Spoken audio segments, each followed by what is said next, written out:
Our next speaker is Vanessa King, and she is giving us a speech entitled The Exodus from London.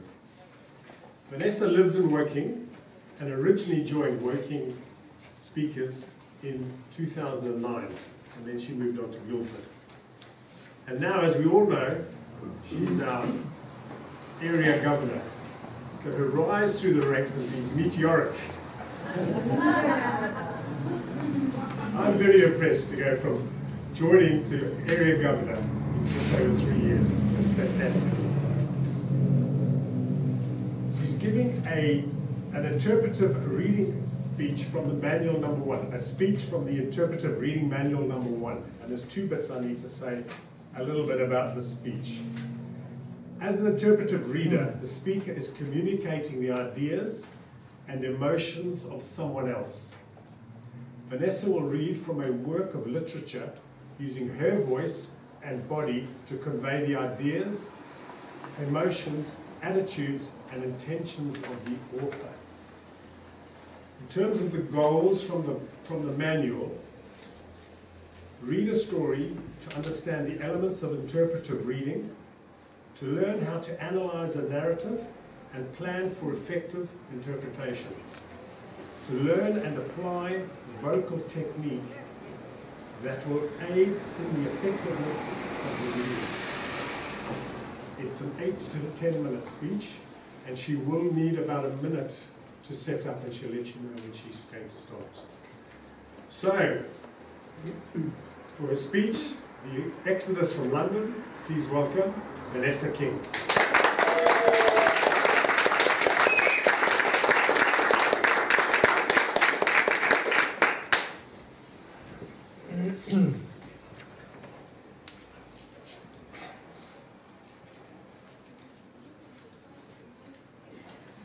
Madam President, fellow Toastmasters and welcome guests.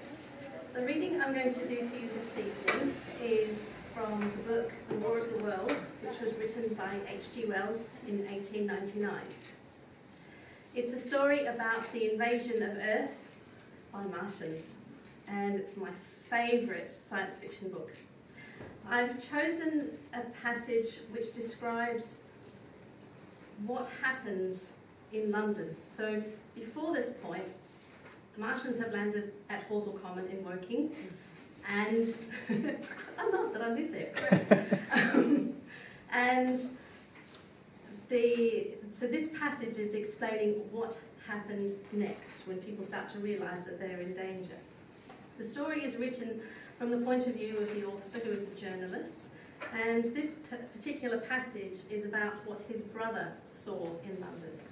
His brother has just saved a couple of young ladies from being separated from their horse and carriage, and this is what happened next. As the sun crept up the sky, the day became excessively hot, and underfoot a thick whitish sand grew burning and blinding, so that they travelled only very slowly. The hedges were grey with dust, and as they advanced towards Barnet, a tumultuous murmuring grew stronger. They began to meet more people. For the most part, these were staring before them, murmuring indistinct questions, jaded, haggard, unclean. One man in evening dress passed them on foot, his eyes on the ground. They heard his voice, and looking back at him, saw one hand clutching his hair and in the other beating invisible things. His paroxysm of rage over, he continued on without once looking back. As my brother's party went on towards the crossroads to the south of Barnet, they saw a woman approaching the road across some fields on the left, carrying a child and with 2 other children. Then passed a man in dirty black with a thick stick in one hand and a small portmanteau in the other. Then round the corner of the lane from between the villas that guarded it, at its confluence with the high road, came a little cart drawn by a sweating black pony and driven by a sallow youth in a bowler hat, grey with dust. There were 3 girls, East End factory girls, and a couple of little children crowded in the cart. "This'll take us round Edgware?" asked the driver, wild-eyed, white-faced, and when my brother told him it would, if he turned left, he whipped at once without the formality of thanks. My brother noticed a pale grey smoke or haze rising among the houses in front of them, and veiling the white facade of a terrace beyond the road that appeared at the backs of the villas. Mrs. Elphinston suddenly cried out at the number of tongues of smoky red flame leaping above the houses in front of them against the hot blue sky. The tumultuous noise resolved itself now into the disorderly mingling of many voices, the gride of many wheels, the creaking of wagons and the staccato of hoofs. The lane came round sharply, not 50 yards from the crossroads. "Good heavens!" cried Mrs. Elphinston. "What is this you're driving us into?" My brother stopped. For the main road was a boiling stream of people, a torrent of human beings rushing northward, one pressing on another. A great bank of dust, white and luminous in the blaze of the sun, made everything within 20 feet of the ground grey and indistinct, and was perpetually renewed by the hurrying feet of a dense crowd of horses, of men and women on foot, and by the wheels of vehicles of every description. "Way!" my brother heard voices crying. "Make way!" It was like riding into the smoke of a fire to approach the meeting point of the lane and road. The crowd roared like a fire, and the dust was hot and pungent. And indeed, a little way up the road, a villa was burning and sending rolling masses of black smoke across the road to add to the confusion. 2 men came past them, then a dirty woman carrying a heavy bundle and weeping. A lost retriever dog, with hanging tongue, circled dubiously around them, scared and wretched, and fled at my brother's threat. So much as they could see of the road Londonward, between the houses to the right, was a tumultuous stream of dirty, hurrying people, pent in between the villas on either side. The black heads, the crowded forms, grew into distinctness as they rushed around the corner, hurried past, and merged their individuality again in a receding multitude that was swallowed up at last in a cloud of dust. "Go on, go on!" cried the voices. "Way, way!" One man's hand pressed on the back of another. My brother stood at the pony's head. Irresistibly attracted, he advanced slowly, pace by pace, down the lane. This was a whole population in movement. It is hard to imagine that host. It has no character of its own.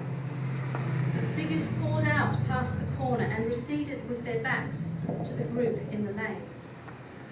Along the margin came those who were on foot, threatened by the wheels, stumbling in the ditches, blundering into one another. The carts and carriages crowded close upon one another, making little way for those swifter and more impatient vehicles that darted forward every now and then when an opportunity showed itself of doing so, sending people scattering against the fences and gates of the villas. "Push on!" was the cry. "Push on! They're coming!" In one cart stood a blind man in the uniform of the Salvation Army, gesticulating with his crooked fingers and bawling, "Eternity! Eternity!" His voice was hoarse and very loud, so that my brother could hear him long after he was lost to sight in the dust. Some of the people who crowded in the carts whipped stupidly at their horses and quarrelled with other drivers. Some sat motionless, staring at nothing with miserable eyes. Some gnawed at their hands with thirst, or lay prostrate in the bottoms of their conveyances. The horses' bits were covered with foam, their eyes bloodshot. There were cabs, carriages, shop cars, wagons beyond counting, a mail cart, a road cleaner's cart marked Vestry of St. Pancras, a huge timber wagon crowded with roughs, a brewer's dray rumbled by with its two near wheels splashed with fresh blood. "Clear the way!" cried the voices. "Clear the way!" "Eternity! Eternity!" came echoing down the road. There were sad, haggard women tramping by, well dressed, with children that cried and stumbled, their dainty clothes smothered in dust, their weary faces smeared with tears. With many of these came men, sometimes helpful, sometimes lowering and savage. Fighting side by side with them pushed some weary street outcast in faded black rags, wide-eyed, loud-voiced and foul-mouthed. There were sturdy workmen thrusting their way along, wretched, unkempt men, clothed like clerks or shopmen, struggling spasmodically. A wounded soldier, my brother noticed, men dressed in the clothes of railway porters, one wretched creature in a nightshirt with a coat thrown over it. But varied as its composition was, certain things all that host had in common. There were fear and pain on their faces, and fear behind them. A tumult up the road, a quarrel for a place in a wagon, sent the whole host of them quickening their pace. Even a man so scared and broken that his knees bent under him was galvanized for a moment into renewed activity. The heat and dust had already been at work upon this multitude. Their skins were dry, their lips black and cracked. They were all thirsty, weary and footsore. And amid the various cries, one heard disputes, reproaches, groans of weariness and fatigue. The voices of most of them were hoarse and weak. Through it all ran a refrain. "Way! Way! The Martians are coming!" Mr. Postmaster.